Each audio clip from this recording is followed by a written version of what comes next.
Hello बच्चों, कैसे हैं आप सब लोग। मैं आशा करता हूँ एकदम आप बढ़िया होंगे। और मैं आपको आज पढ़ाने वाला हूँ टॉपिक केमिस्ट्री में केमिकल बॉन्डिंग। ये केमिकल बॉन्डिंग आपका IIT NEET first year inter जो भी आप कर रहे हैं सब में आपका ये टॉपिक आता है, ठीक है। और केमिकल बॉन्डिंग में जो मैं आपको टॉपिक पढ़ाने वाला हूँ वो टॉपिक है आपका मॉलिक्यूलर ऑर्बिटल थ्योरी।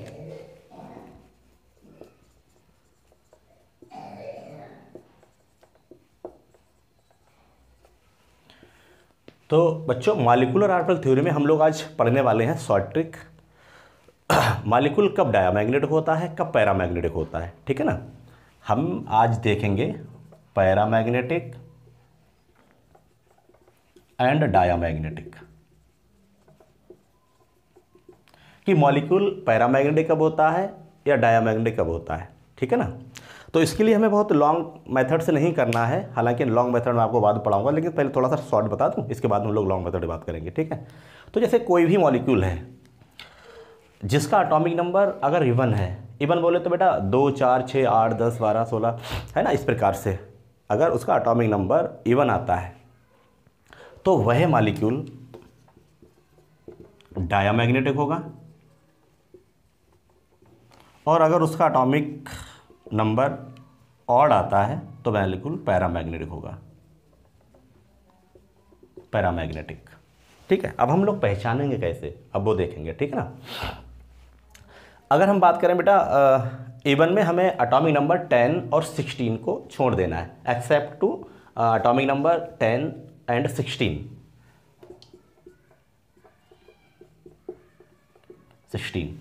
10 और 16 वाला बेटा होता है इवन, बट ये मॉलिक्यूल पैरामैग्नेटिक होते हैं। मैंने आपको बताया था कि जिनका एटॉमिक नंबर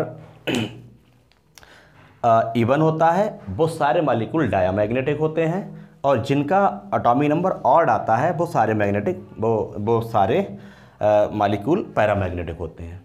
बस इवन में हम लोगों के लिए 10 मतलब 10 और 16 को छोड़ देना है, ठीक है। अब हम बात करते हैं एग्जाम्पल की। देखिए बेटा, ये हमने एग्जाम्पल लिख रखे हैं।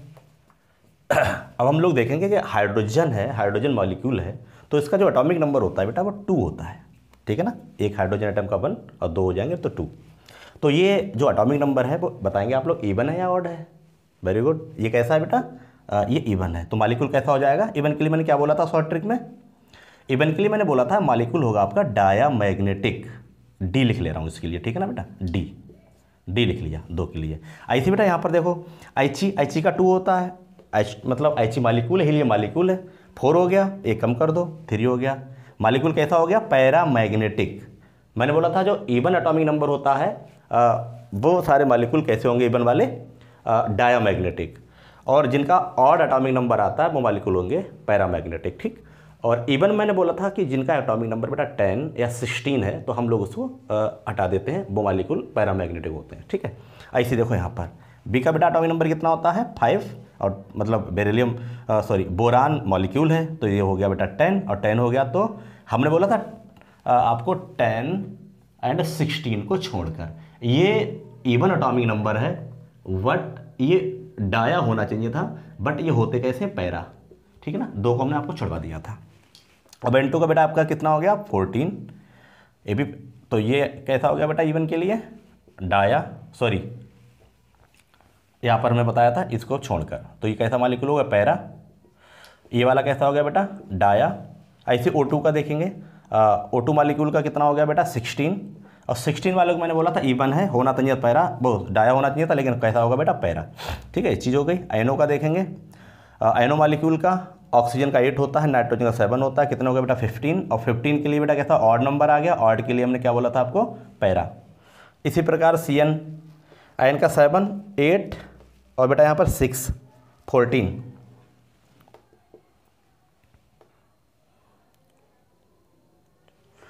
के लिए बेटा कैसा हो जाएगा डाया। O2 16, सॉरी ये 2 बार लिख गया है, यहाँ पर देख लेंगे हम लोग।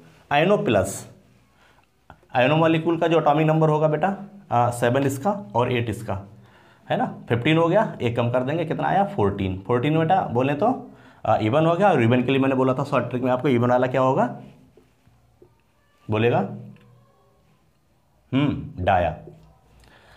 ऐसे बेटा ये C2 का हो जाएगा 12 डाया हो गया, O2 प्लस 16, एक कम कर देंगे 15 हो गया, 15 के लिए बेटा para. Li atomic number Li का बेटा 3 होता है और Li मालिक्यूल है 6 हो जाएगा डाया। ठीक है, ये तो आपकी शॉर्ट ट्रिक हो गई। फिर एक बार मैं आपको बता दे रहा हूँ, जिसका एटॉमिक नंबर A1 आता है वो सारे मालिक्यूल आपके डायामैग्नेटिक होते हैं, सिर्फ 10 और 16 को छोड़कर। फिर दूसरी बात बेटा मैंने बताई थी आप लोगों के लिए कि जिनका जो एटॉमिक नंबर आपका आता है ऑड, वो सारे मालिक्यूल आपके होते हैं पैरामैग्नेटिक। ठीक है, फिर मैं आपको इसके बाद बताने वाला हूँ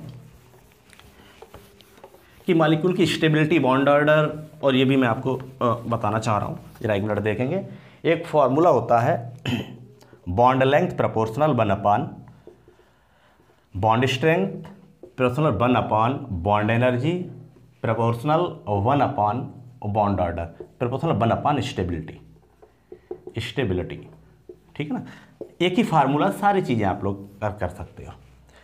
भाई जिसका बॉन्ड ऑर्डर ज़्यादा होगा, जिसका बॉन्ड ऑर्डर ज़्यादा होगा, इससे पहले मैं बॉन्ड ऑर्डर की थोड़ी सी आपको ट्रिक बता दूं बेटा। बॉन्ड ऑर्डर कैसे निकाला जाता है, बीओ के निकालने की शॉर्ट ट्रिक। 8, 9, 10, 11, 12, 13, 14, 15, 16, 17, 18, 19 और 20। ये बॉन्ड ऑर्डर निकालने की मैं आपको ट्रिक बता रहा हूँ।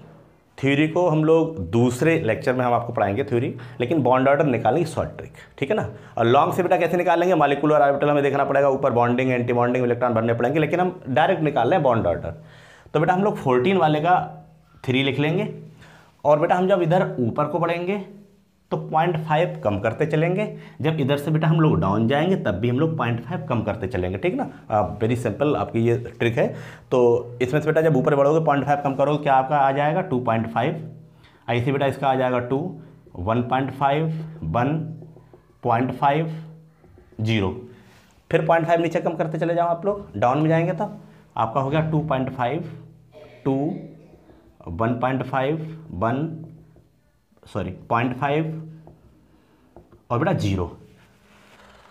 कहने का बेटा मीन्स हमारा ये है कि जिसका जो एटॉमिक नंबर, जो मॉलिक्यूल है उसका अगर एटॉमिक नंबर आपका 8 आता है तो आपका 0 हो गया। 9 वाले का बॉन्ड ऑर्डर 0.5 निकल जाएगा, 10 वाले का बेटा 1, 11 वाले का 1.5। आपको ध्यान रखना है यहाँ से ये चीज़ आपको ध्यान रखना है कि 14 वाले का जो एटॉमिक नंबर है, जैसे N2 मॉलिक्यूल है बेटा, N2 मॉलिक्यूल है तो एक N का एटॉमिक नंबर आपको पता ही होगा कितना बेटा 7, और N2 मॉलिक्यूल का हो जाएगा 14। तो ये आपको ध्यान रखना है कि इसके बराबर 3 लिखना। जब भी इसके ऊपर जाना है तो 0.5 कम कर देना, नीचे आएंगे तब भी। किसी का भी देख सकते हो आप लोग शॉर्ट में। अब O2 का कोई पूछेगा आपसे बॉन्ड ऑर्डर, आपको पूरी मॉलिक्यूलर ऑर्बिटल थ्योरी से बेटा बॉन्डिंग एंटी बॉन्डिंग वाला डायग्राम बनाने की जरूरत नहीं है, ये आपको शॉर्ट ही बता दे रहा हूँ। इसी प्रकार से बेटा जब O2 मॉलिक्यूल का एटॉमिक नंबर हो गया 16, अब 16 वाले का हमें O2 मॉलिक्यूल का डायरेक्ट हमें बॉन्ड ऑर्डर देखना होता है। वैसे बॉन्ड ऑर्डर का निकालने का फार्मूला होता है NB minus Na/2, number of bonding, मतलब number of electron in bonding molecular orbital minus number of electron in antibonding molecular orbital upon 2। इससे निकालेंगे। इसके लिए बेटा बहुत बड़ा डायग्राम बनाना पड़ता है मॉलिक्यूलर थ्योरी वाला, लेकिन हमें क्या करना है, हमें डायरेक्ट आपको निकालने की शॉर्ट ट्रिक बताई है आपको। ठीक है ना, जैसे O2 का हमें निकालना हो तो बेटा 16 हो गया, 16 हो गया तो इसका मतलब बॉन्ड ऑर्डर आपका कितना आ गया 2 आ गया। ऐसे कोई भी देख लो बेटा, B2 देख लेंगे, B का एटॉमिक नंबर आपका होता है 5 और B2 मॉलिक्यूल है 10 हो गया, 10 के लिए बेटा बॉन्ड ऑर्डर कितना आया 1 आया। ठीक है ना, तो ये आपके हम लोग बॉन्ड ऑर्डर को हमने निकाल लिया है। अब इस फार्मूला से कुछ भी देख सकते हो आप लोग। पूछेगा जिसकी, अब कहने का मतलब ये बॉन्ड ऑर्डर हो गया, ये जिसका बॉन्ड ऑर्डर सबसे ज़्यादा, बॉन्ड ऑर्डर जिसका सबसे ज़्यादा होगा उसकी बॉन्ड लेंथ, ये बेटा बॉन्ड लेंथ उतनी ही कम होगी। बॉन्ड ऑर्डर अगर जिसका ज़्यादा होगा उसकी स्टेबिलिटी भी ज़्यादा होगी, और बेटा किसी भी मॉलिक्यूल जब स्टेबिलिटी ज़्यादा होती है तो उसकी रिएक्टिविटी कम हो जाती है, मतलब वो रिएक्शन को कम करेगा।